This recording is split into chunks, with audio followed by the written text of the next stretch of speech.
Hey guys, it's Classy Otaku, and we're here for something a little different today. So since E3 is going to happen in 3 or so days, I'm recording this on the day of the Bethesda conference. So I thought it might be a good idea to try out a countdown video, or at least see how well it'll work out. I think I'm just going to play some gameplay footage in the background of my Sacred Stones Let's Play while I talk. So I hope you guys enjoy that while you listen to me blather on for the next 15 to 25 minutes. Not exactly sure how long this will take. And just for some clarification, this is only what I hope will show up at E3, not what I necessarily expect or something I know is going to be there. I don't know anyone who has insider contacts with anyone who can get leaks. And I don't know anyone who has that information, and I don't have that information. So now that that disclaimer is out of the way, let's begin. I'm gonna start this off my list with number 5, Super Smash Bros. Switch. Starting off strong with Smash.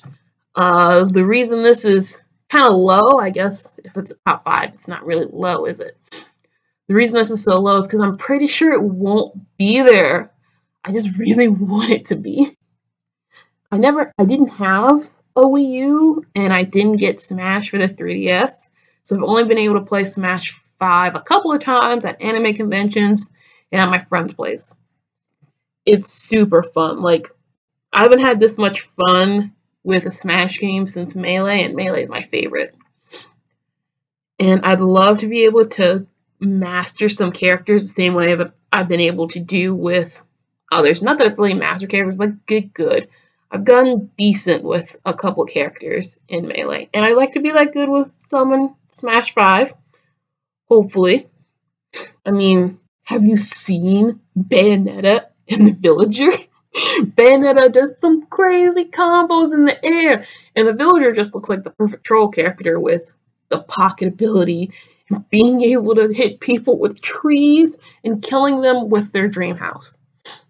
If that's not a commentary on the state of the American home market right now, I don't know what is.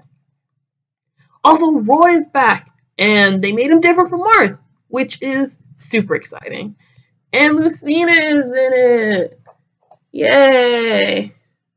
I just wish she wasn't another clone character. Plus, I hope, since this is a port, it'll come out with all the DLC and maybe a character or two. Hopefully Ice Climbers. Fingers crossed, please. Anyway, Smash seems a little bit of a stretch now that Pokken Tournament just got announced for the next couple months. And then ARMS is coming out next week. So, while I desperately want to see it, I kind of doubt it'll be showing up. That was a loud door close. Anyway, number 4, Skyrim for Switch. Another Switch title. It's like you can tell I have a console that still needs some big games on it. Nah, I love my Switch. It just needs a couple more big games on it, but I'm surviving pretty well with Mario Kart. 200cc online is literally asking for death. It's especially if you're doing a tournament with friends or just jumped on one of the open tournaments and it's on frantic items. Oh, it gets crazy. Anyway, Skyrim was announced for the Switch, but we haven't gotten a release date for it yet, and that's what I'm looking for, a release date. I don't need to really see anything else. The game's been out for like 6 years, and I do have an Xbox 360 and a Skyrim version for it.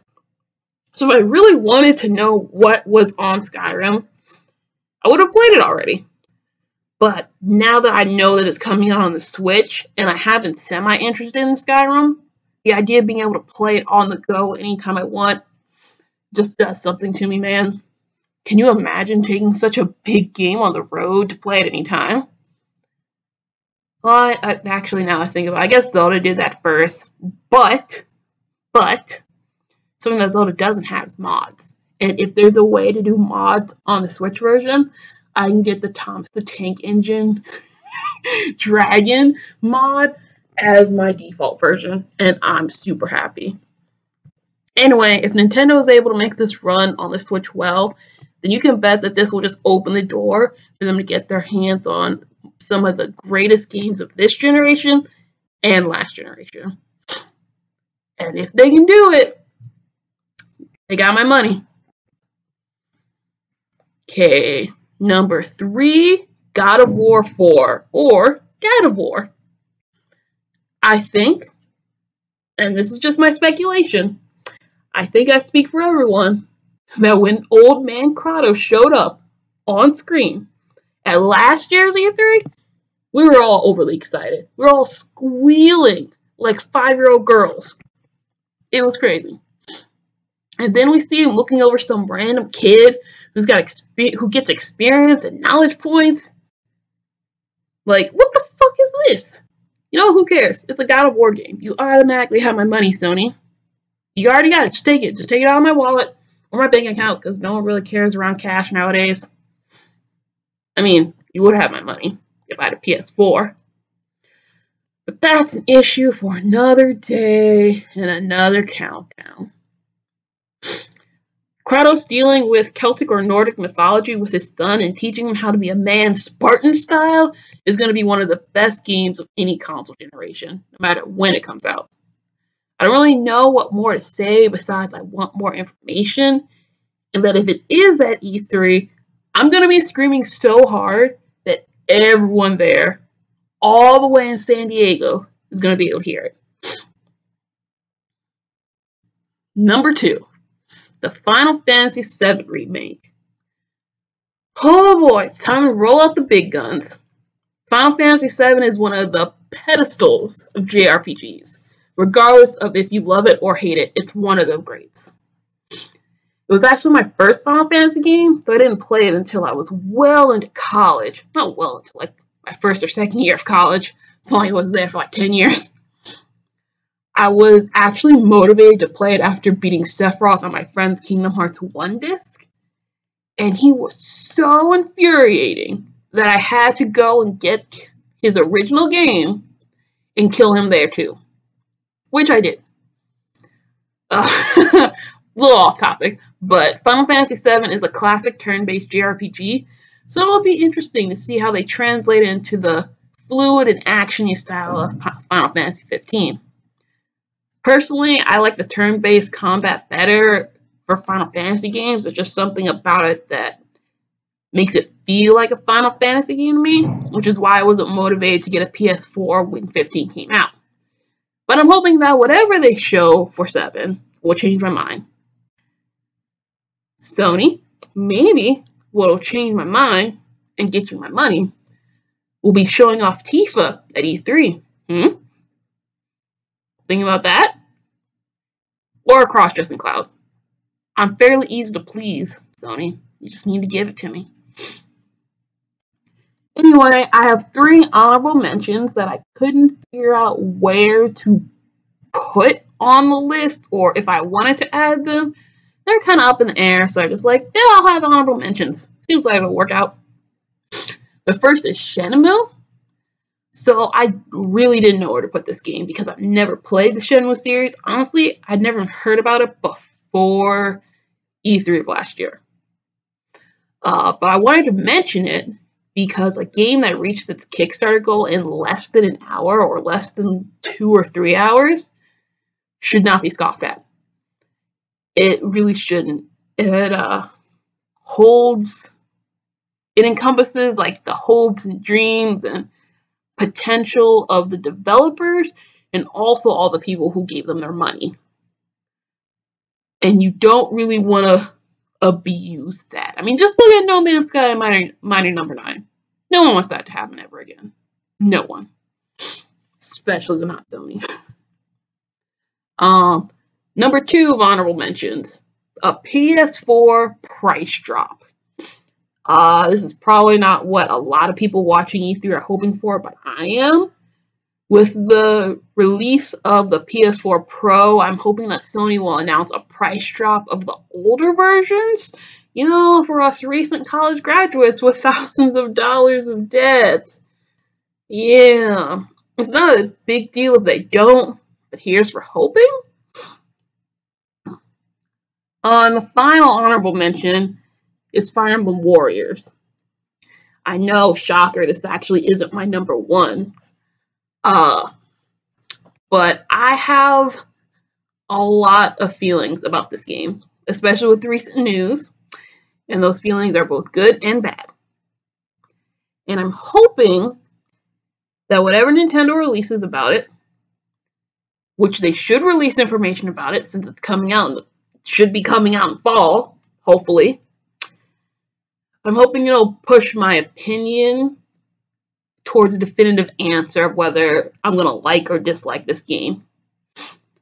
I'm not gonna go into my opinions of the game yet until after E3, just in case we get more info. I should be releasing a video about my opinions and a separate opinion, maybe a separate video about my hopes or expectations about the game about less than a week or around a week after E3, just so I can get all my thoughts in order and so I won't come across too much as either an elitist or a noob. I don't really know where I fall into that category. Maybe I should do some deep reflections and find out if I'm a Fire Emblem elitist or a noob. Anyway, those were my honorable mentions, and now let's get on to number one, which is Fire Emblem Switch. Oh man, it's not like Fire Emblem's my bread and butter, and it's probably going to be the bread and butter of this channel. So no one should be surprised when I tell you that this is my number one. At the Fire Emblem Direct in February, we were all shocked, speechless, except maybe gassed who was screaming, to find out that not only will we be getting a mobile game in a couple of weeks after the Direct, but a Warriors game and a new game all in 1 year? Get out of here, what the hell? Really? This was a series that was gonna die 3 years before, and now it's getting 3 games in a year. Oh. Now, do I personally believe that the game's actually gonna launch in 2017? Hell no. Oh no. That's as likely as Xenoblade actually making its release date.